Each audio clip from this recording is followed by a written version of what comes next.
എല്ലാവർക്കും SR കറിവേട്ടിലേക്ക് സ്വാഗതം. ഇന്ന് ബീട്രൂട്ട് മുട്ടത്തോരൻ്റെ റെസിപ്പി ആയിട്ടാണ് വന്നിരിക്കുന്നത്. ബീട്രൂട്ട് തനിയെ കഴിക്കാൻ ഇഷ്ടമില്ലാത്തവർക്ക് ഈ രീതിയിലൊന്ന് ട്രൈ ചെയ്ത് നോക്കിയാൽ എല്ലാവർക്കും ഇഷ്ടമാവും. എല്ലാവരും ഒന്ന് ട്രൈ ചെയ്ത് നോക്കി ഫീഡ്ബാക്ക് ഒന്ന് അറിയിക്കുക. അപ്പോൾ നമ്മുടെ റെസിപ്പിയിലേക്ക് പോയാലോ? അതിനായി മിക്സിയുടെ ജാറിലേക്ക് 2 പിടി തിരുമ്മിയ നാളികേരം ഇട്ട് കൊടുക്കുക. ഒരു 1/4 ഭാഗം സവോള കട്ട് ചെയ്തത് ഇട്ട് കൊടുക്കുക.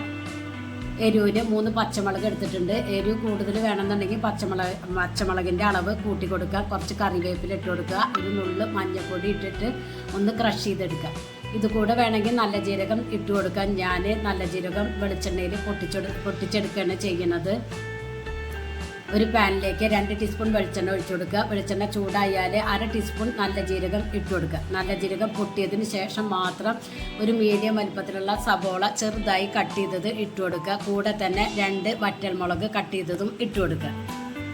സവോള ഒന്ന് ചെറുതായി വാടി കിട്ടിയാൽ മതി. അതിലേക്ക് കറിവേപ്പില ഇട്ട് കൊടുക്കുക. ഒരു നുള്ള് മഞ്ഞൾപ്പൊടിയും ഇട്ട് കൊടുക്കുക. ഇനി നമ്മൾ കട്ട് ചെയ്ത് വെച്ച ബീട്രൂട്ട് ഇട്ട് കൊടുക്കുക. ഞാൻ ഒരു ബീട്രൂട്ടാണ് എടുത്തിരിക്കുന്നത്. അത് ചോപ്പറിൽ ചോപ്പ് ചെയ്തെടുത്തതാണ്. നിങ്ങൾക്ക് വേണമെങ്കിൽ ചെറുതായി കട്ട് ചെയ്തെടുത്താൽ മതി. അത് ഇതിലേക്ക് ഇട്ട് കൊടുക്കുക. എന്നിട്ട് 1 മിനിറ്റ് നേരം ഒന്ന് മൂടി വയ്ക്കുക. ചോപ്പറിൽ കുറച്ച് വെള്ളം ഒഴിച്ചിട്ട് അതും ഒഴിച്ചു കൊടുക്കുന്നുണ്ട്. ഒരു നുള്ള് ഉപ്പും ഇട്ട് കൊടുക്കുന്നുണ്ട് കേട്ടോ. ഇനി ഒന്ന് 1 മിനിറ്റ് നേരം മൂടി വയ്ക്കുക.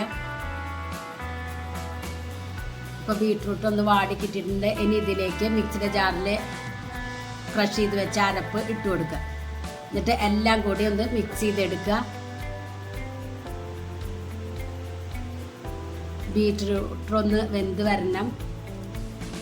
ഇനി അതിനായി നമുക്കൊന്ന് മൂടി വയ്ക്കാം.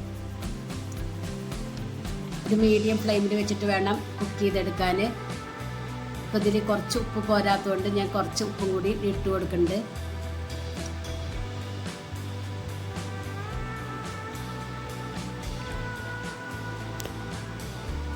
ഇതിലത്തെ വെള്ളമൊക്കെ ഒന്ന് വറ്റി കിട്ടേണ്ടതുണ്ട്. ഒന്നും കൂടി മൂടി വെച്ച് വേവിച്ചെടുക്കാം.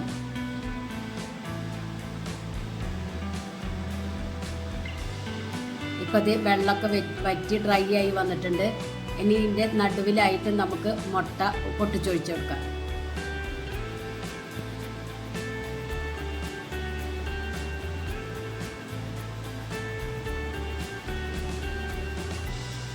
ഞാൻ 2 മുട്ടയാണ് എടുത്തിരിക്കുന്നത്.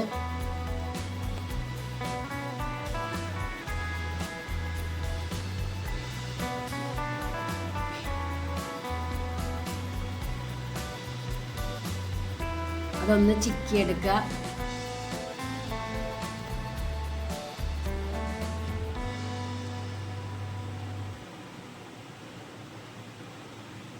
ഇനി എല്ലാം കൂടി നമുക്ക് മിക്സ് ചെയ്തെടുക്കാം.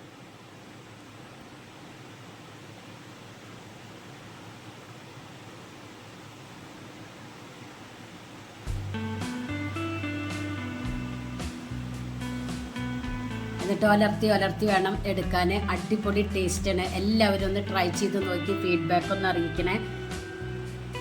നിങ്ങൾക്ക് ഈ ചാനൽ ഇഷ്ടമാവുകയാണെങ്കിൽ പ്ലീസ് ഒന്ന് സബ്സ്ക്രൈബ് ചെയ്ത് ലൈക്ക് ചെയ്ത് ആ ബെല്ലൈക്കൺ ഒന്ന് അമർത്തുക. അപ്പോൾ ഞാനിടുന്ന ഇതുപോലുള്ള വീഡിയോസിൻ്റെ നോട്ടിഫിക്കേഷൻ നിങ്ങൾക്ക് കിട്ടും.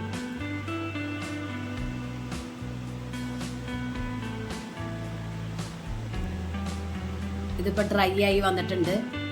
കുറച്ച് കറിവേപ്പില ഇട്ട് കൊടുക്കാം. സ്റ്റവ് ഓഫ് ചെയ്യുക.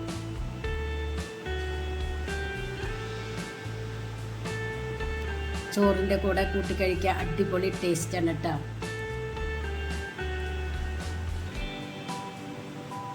കാണുമ്പോൾ തന്നെ നിങ്ങൾക്കറിയാം.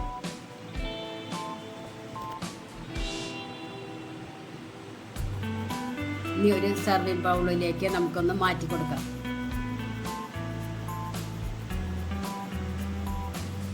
Thank you.